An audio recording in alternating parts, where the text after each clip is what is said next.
data.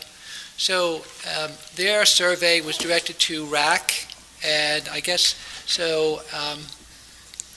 We analyzed that survey at our last meeting, and we found that there was some holes in it that weren't filled through some places that should have been filled, such as even in my own RAC, where we had big holes where where there was items that were not even addressed pertinent to STEMI care. And so I guess the focus of the survey, I wanted to throw out, I have my opinion, but the focus of the survey I thought would be less on infrastructure, do you have 12 lead ECG equipment, and more on continuing the theme of identifying regional delivery processes and policies. So focusing on sort of the systems of care approach. And also the next major focus was trying to get at the data and how the data is being analyzed. So that was a question for the committee, and I'm glad to hear during the public comment section any thoughts that people have. Do we forego discussions regarding infrastructure on the surveys and focus more on the process and policies? I'll just comment to committee members here. Yeah, I agree, and I think one of the things that I found in just kind of loosely polling some of the RACs is that some of the holes, I think, in that last survey was because once the survey got sent to the RACs, pieces of it got delivered to different people within their subcommittees, and they weren't necessarily clear on what they were answering, or that's why I think some didn't even get answered.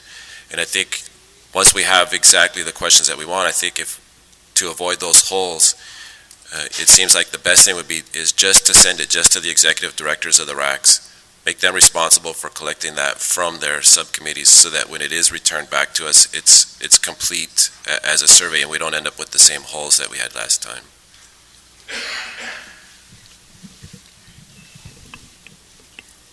I would suggest too, once we get the questions formulated for the survey, that we actually present them to the RACs and get their input on the questions. Are these types of questions things they're going to be able to answer? Because some of the RAC infrastructure is not there, which may be part of the reason some of those questions did not get answered. Perhaps one of the answers would be that, something to indicate we don't have that part of the system in place yet. Again, it goes to the question structure and the answer structure, but you're right, some RACs are going to be further along on this than others, and for those that don't have some component, we don't want them to just not answer it. We want them to be able to answer that component doesn't exist, so that we know where we stand. So, Catherine, you're involved with one of the RACs. Can you give us a little insight about, is it possible to hold a director accountable for returning the survey? I'm going to defer that one to Daryl. Daryl, why don't you come up? We'll have an ongoing public comment, I guess. I'm Daryl Pyle, and I'm the CEO at SETRAC. And I think you'll find that all of the RAC executive directors are highly accountable, and we do want that kind of question or survey to come to us, and let us then make sure it's done by the deadline you want. And thanks for the idea of sharing the information with us once it's completed, so we can see how we can improve.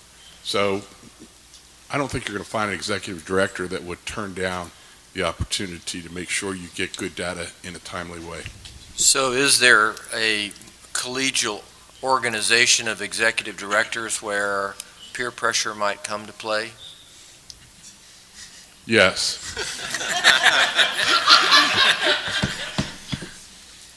Thank you for volunteering. I guess I'm an interventional cardiologist from Austin, and I don't know how the world turns in Texas, let alone outside of the area the beat that I work. And to try to get this data that's accurate and also will be usable, I think that the RAC should be in charge of it. I agree with that. That's how I envision it, as opposed to letting the centers, maybe the PCI centers, be in charge of the data, or trying to, because that get to more piecemeal.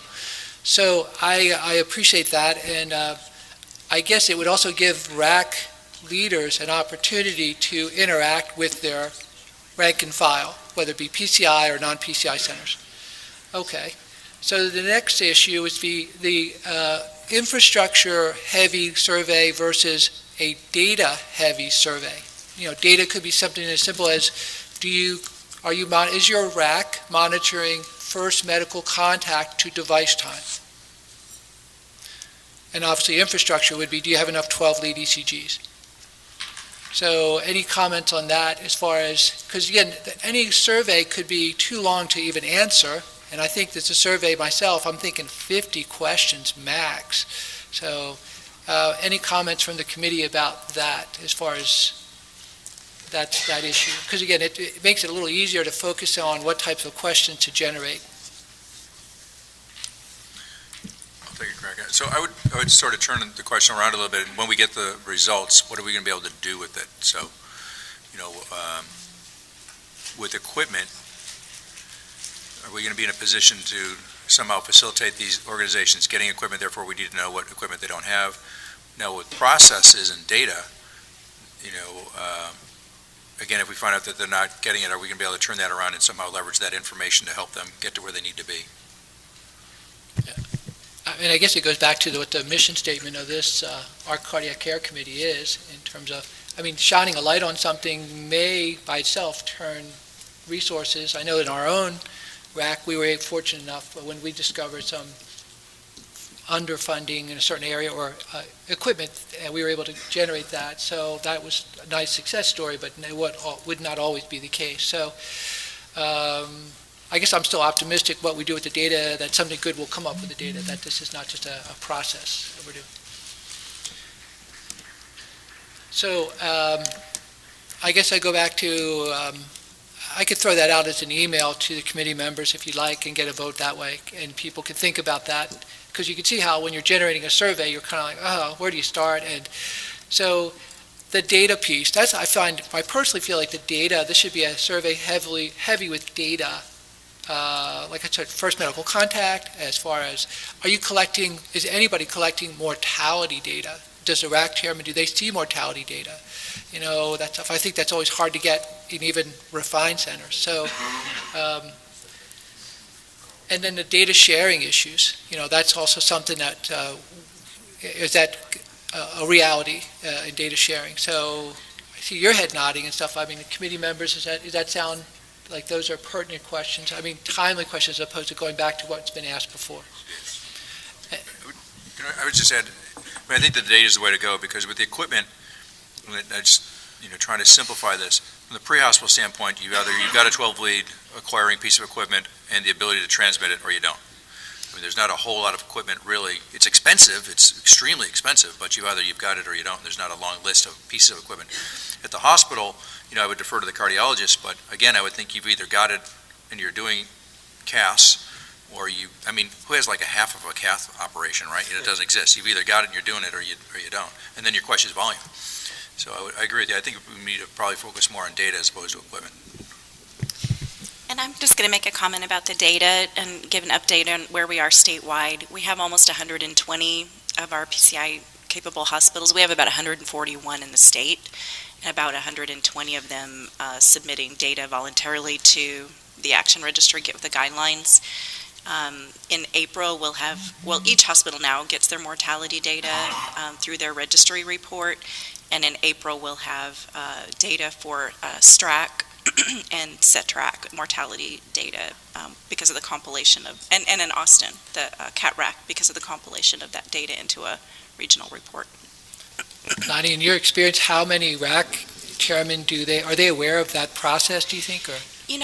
They're becoming aware. I'm starting to get some phone calls, and we have at least North Texas RAC is moving to this, starting with Q1 data. I know the Waco system has been interested, the Temple, Central Texas RAC, and by Waco I mean Hot RAC, and the Corpus Christi area, and I'm trying to think if I've had inquiries from anyone else, but yeah, there's definite interest, and it's affordable. Okay, and just to wrap this up, Richard, the question came up last time as far as do you include cardiac with stroke in this survey. And so I throw that out to the committee members. I don't think so. My vote would be no. I just sat through the stroke meeting, and stroke is coming up with their own survey. And then my final thought, or question, throw it out, is that the timing of the survey sort of ASAP, or does anybody have a particular time in mind?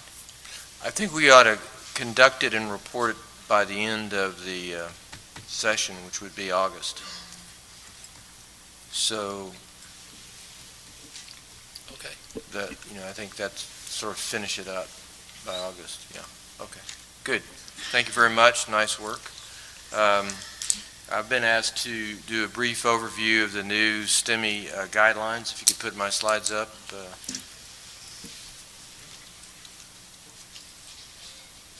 The new STEMI guidelines, I would say, were incremental. Interestingly, they avoided using some of the most recent data. Not sure why. So if you could just now, can you go to the the show slides?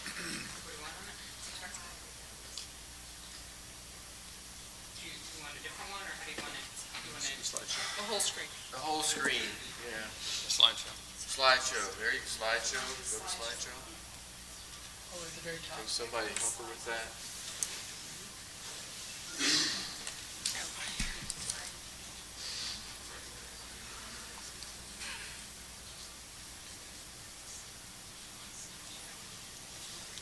Lower right-hand corner. Good. Okay. Go next. Yeah, next. Next slide, please. So this is the algorithm. You probably can't read it very well. Yeah, I guess you can't read it hardly at all. But this is what's in the executive summary. The reference to that is at the bottom. I would think this would be something we could have on the website eventually. But at any rate, so it basically branches into, on the left side, the PCI capable hospital, and on the right, I guess, a STEMI referral center.